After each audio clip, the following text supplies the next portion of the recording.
up on our breaking news, Brooke Singman of Fox News Digital has discovered exclusively that the FBI is now investigating the former CIA Director John Brennan and the former FBI Director James Comey in conjunction with the genesis of the Russia investigation. This comes after the CIA declassified last week a report into how that all came about. Let's bring in our panel to talk more about this. Linskey, the White House reporter for the Wall Street Journal, USA Today White House correspondent Francesca Chambers, and Josh Holmes, co-host of the Ruthless podcast and former chief of staff to Senator Mitch McConnell. Start us off here. The fact that the FBI is looking into Brennan and Comey now, when this declassified CIA report came out, people said, will prosecutions follow? We don't know if it'll be a prosecution, but it's an investigation at this point. Yeah, this is certainly the logical next step from last week's news. And it does really underscore, I think, the extent to which this Russia investigation that occurred in 2017, I believe, has stayed under the president's skin and sort of in his craw. He has personally sued members of the Pulitzer Board for giving a Pulitzer Prize to the Washington Post and the New York Times, kind of surrounding on this topic. So I think this sort of move fits into this broader concern that the president has about this moment. Josh, I talked to Ratcliffe about this declassified report last week. He said, look, this is the director of analysis.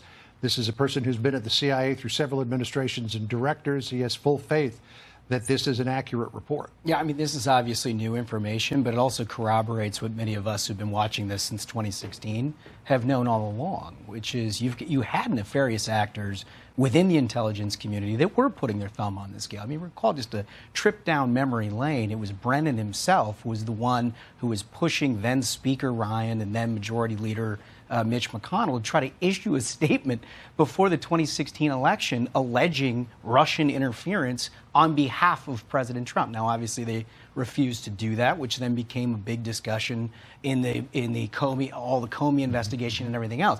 But this is what kicked it off. It was very, very clearly an inside campaign hatched up somewhere. But these folks were in the middle of it, and I think this investigation is a long time coming. Donald Trump insisted, Francesca, all along that there was nothing to this Russia collusion investigation.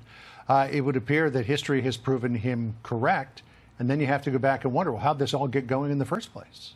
And to pick up on what Annie was saying, I mean, just today we heard the president again bring up during his cabinet meeting the Russia. So this is clearly something that he continues to be upset about. And you were talking about the last presidential campaign as well. I mean, this was something that he brought up repeatedly on the campaign trail and has talked about ad nauseum. So to Annie's point, to hear now that this is something that would be under investigation, which again, this is breaking news, is not particularly surprising. Again, this is the beginning of an investigation. Could be a long way from a prosecution. Might never happen, but it's breaking news for us tonight.